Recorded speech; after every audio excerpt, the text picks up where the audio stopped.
শুভ সকাল বন্ধুরা, কেমন আছে সবাই? আজকে শুক্রবার দেখে একটু দেরিতেই ঘুম থেকে উঠেছি, 8টা বাজে উঠেছি। এই হলো সকালের ওয়েদার। আজকে ভালোই, একটু মেঘলা মেঘলা, কিন্তু বাইরে বাতাস, সেই জন্য একটু বারান্দায় আসলাম। এই আমার গাছের অবস্থা। আমার ছেলে এখনো ঘুমাচ্ছে,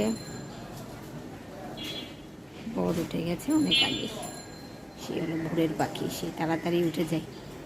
বলেন, একটা দিন বন্ধ, একটা দিন যদি একটু আরাম করে ঘুম থেকে না উঠে, প্রতিদিনই তো সেই ভোরবেলায় ঘুম থেকে উঠা হয়।